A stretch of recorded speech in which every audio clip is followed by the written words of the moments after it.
20억 얘기할 거고 그랬나 보다. 그래서 뭐 10억, 5억 깎아지고 한 받을 돈이 한 70억 정도 있고 유명 연예인 20억도 받을 수 있고 30억도 받을 수 있고 뭐 사람에 따라서 아니 사람에 따라서 뭐 2, 30억도 받을 수 있는 거고 5억도 받을 수 있는 거고 100억도 받을 수 있겠죠. 채권만 지금 한 60억 있어요. 변호사님한테 따로 그것 좀 맡긴다. 그걸 서슴없이 코를 해서 줬어. 근데 변호사님 1억 드릴게.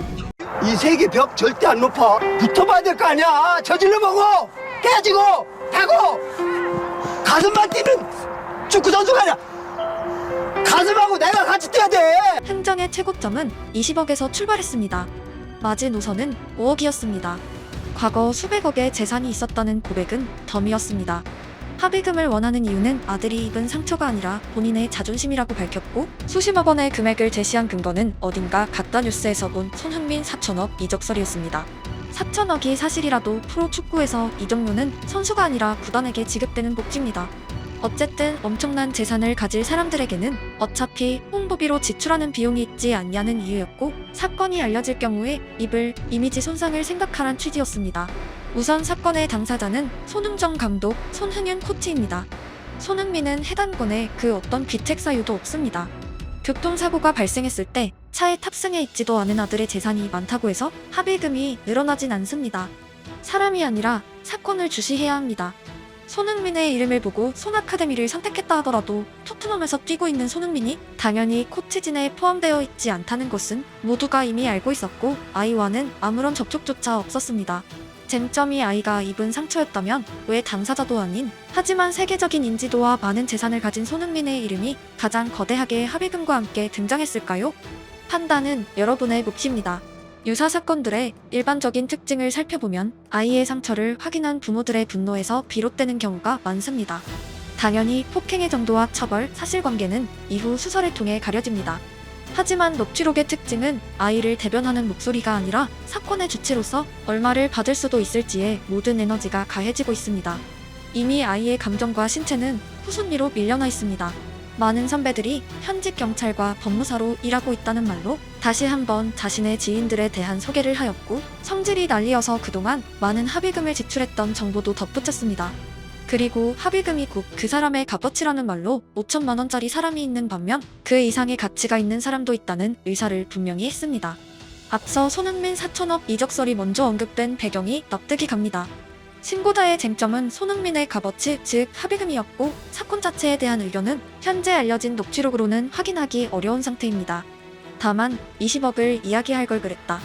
그래서 10억으로 5억으로 깎아줄 걸 그랬다는 의견으로 합의를 흥정으로 인식하고 있었고, 보통 우리가 물건을 사고 팔 때와 흡사한 어감이 있었습니다. 뿐만 아니라 현재 본인이 받을 돈이 70억이 넘게 있다며 자신의 상황과 입지에 대한 설명은 거듭 더해졌습니다. 만약 같은 상황이 발생했을 때 상대 측이 돈이 없는 사람이었다면 이 정도의 합의금은 요구하지 않았을 것이란 말로, 그의 흥정 대상은 손흥정 뒤편에 있는 손흥민의 이름이라는 의견 또한 분명히 했습니다. 역시 아이의 상처가 쟁점이 아니라 상대방의 재산에 포커스가 가해집니다. 손일가가 축구가 아니라 얼굴로 먹고 산다고 인식한 상대 측은 몇 억 정도는 큰 돈이 아니라고 여기고 있었고, 그 이하의 합의금은 온당치 않다고 판단했습니다. 그리고 그 금액의 기준은 역시 기획사를 운영한다는 지인 동생을 통해 전달받은 액수였습니다. 자존심이란 단어가 거듭 함께 전달되었고, 아이가 얼마나 다쳤는지, 왜 다쳤는지, 사건의 본질에 대한 이야기는 없었습니다. 가장 놀라운 부분은 만약 5억의 합의금을 받는다면 당시 대화의 주체였던 손흥정 측 변호사에게 1억을 주겠다는 내용이었습니다.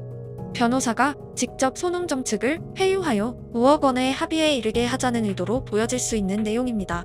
손흥정 측 변호사는 사망사고가 발생했을 때 1억 원이었다는 말로 5억 원은 액수가 지나치게 많다는 의견을 전달했으나, 유명 연예인 사례를 들며 특수한 직업의 사람들은 100억도 가능하다는 답변이 돌아갔습니다.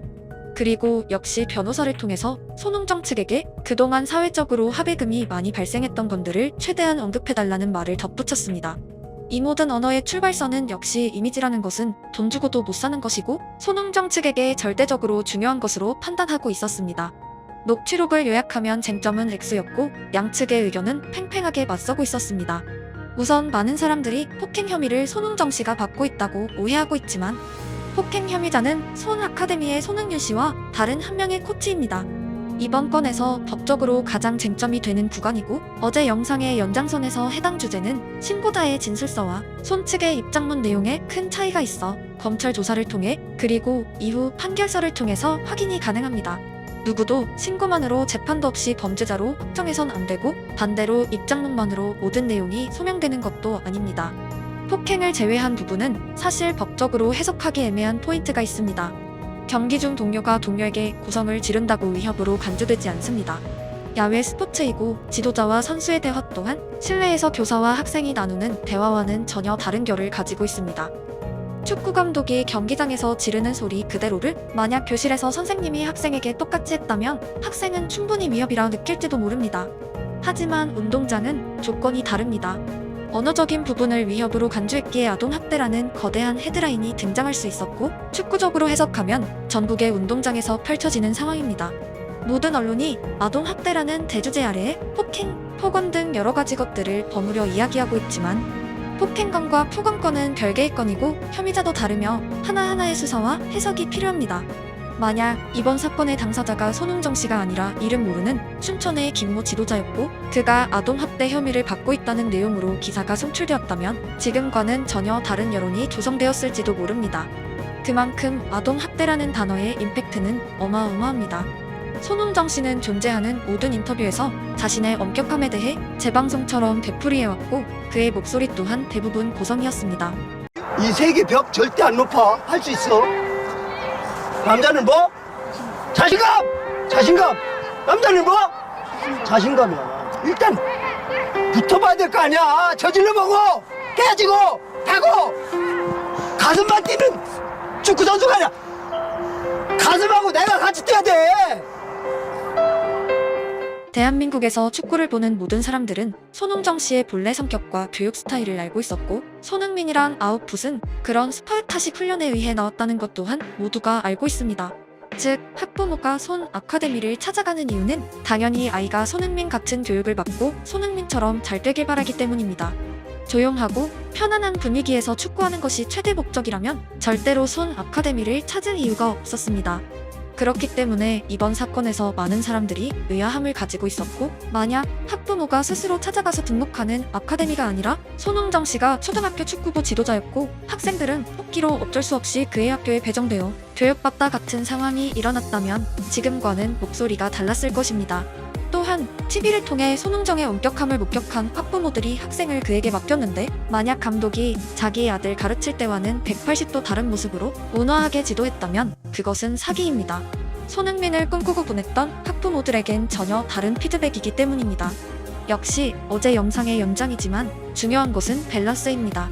과거 학교에는 분명 지나친 폭력이 있었고 일부 학생들은 평생 지워지지 않는 상처를 입기도 했습니다. 훈육이 아니라 정말 폭행에 가까웠던 학교들이 있었기 때문입니다. 시대가 변하고 체벌이 없어지니 이번에는 학생이 교사를 폭행하고 있습니다. 중간이 없이 극과 극의 두 시대입니다. 무조건 안 된다를 외치다가 밸런스를 잃어버렸고, 이번 건 또한 손흥정 씨가 아니었다면 이미 여론은 지도자를 아동학대범으로 낙인 찍었을 것이며 유소년을 가르치는 행위 자체에 더 많은 제재가 더해졌을 것입니다. 체벌은 무엇이고 폭행은 무엇인가 정답은 없지만 가장 중요한 것은 마음입니다. 부모가 아이를 걱정하는 마음, 잘 되라는 마음으로 회초리를 들었다면 체벌이지만 만약 부모가 분노에 의해 아이를 그냥 때린 거라면 절대 체벌로 부를 수 없습니다. 실제로 폭행당하는 아이들이 여전히 존재합니다. 결국 사람의 마음은 외부에서 측정할 수 없는 요소이고 체벌에 대한 정의나 훈육을 위한 적절한 대안 찾기가 아닌 아예 삭제를 선택하였고, 초등생 학부모가 교감에 뺨을 때리는 낯선 세상이 열렸습니다. 제가 공부했던 프랑스의 경우 체벌은 없지만 규칙의 디테일이 엄청나게 많았습니다. 한국은 학년이 올라가는 것은 밥만 먹어도 가능했지만 제가 다니던 대학교는 유급생의 비율이 엄청났습니다. 바칼로레아에 응시하는 어린 학생들도 자신의 선택에 의해서였고, 딱지 학교에서 너는 당연히 대학교에 가야 한다는 목소리가 없었습니다. 즉, 눈앞에서 엄격하진 않지만 도태되면 무시되었고 사람이 아니라 제도가 엄격하였습니다. 실력으로 올라가지 못하면 아예 보통의 길을 제공하지 않았습니다. 축구도 비슷합니다. 프랑스 유소년 축구에는 물론 체벌이 없습니다. 다만 폭언에 가까운 엄청난 언어적 압박은 있었습니다. 그리고 못하면 공을 찰 기회를 잃어버리고 그 단계에선 폭언조차 없이 그냥 열을 가듭니다. 어떻게든 못하는 아이를 아득바득 끌고 가서 수련시키고 실력을 늘게 하겠다는 지도자는 시골 마을에서도 쉽게 찾을 수 없습니다. 경쟁사회의 실력 우선주의, 학생 스스로의 선택과 노력이 없다면 성장 기회를 박탈당하기도 하는 냉정한 시스템입니다. 한국은 적어도 특정 나이까진 동등한 경쟁의 장이 펼쳐지고 개개인의 실력에 의해 발생하는 성취의 차이는 성인 무렵부터 본격적으로 발생하게 됩니다. 축구적으로만 본다면 처음부터 재능이 넘치는 아이들은 좋은 교육을 끝까지 받을 수 있지만 만약 재능이 20살 정도에 꼽힐 대기만성형 선수였다면 프랑스에서 이미 다른 직업을 선택하고 사라졌거나 우부 리그를 통해서 축구는 하되 제2의 직업으로 소득을 올리고 있을 가능성이 큽니다. 물론 우부 리그 환경에선 성장의 기회, 배움의 정도는 열악합니다. 한국은 여러 종목에서 특히 야구에선 신구 선수라는 2차 기회가 눈에 띄고 적어도 19살까지는 프로에 입단할 천재들과 졸업하고 일반 대학교에 가는 보통의 재능들이 동등한 조건의 훈련을 받습니다. 어디가 더 낫다, 어떤 부분을 믹스해야 하고 밸런스를 찾아야 한다는 과제는 교육계의 전문가들이 분명 고민해야 할 지점입니다. 축구 채널이지만 이틀 연속 교육이란 스포츠보다 거대한 주제가 등장하였습니다. 분명한 것은 아이들은 곧 미래이고 그들에게 어떤 교육을 전하고 사라질지는 어른들의 선택이자 몫입니다. 아이들이 미워서 행하는 분노가 아니라 미성숙한 미성년자들이 다른 길로 나아갈 수 있게 하는 환경과 교육을 제공하는 것, 그리고 훈육의 방법을 찾고 전하는 것은 영원히 사라지지 않는 인간의 과제입니다.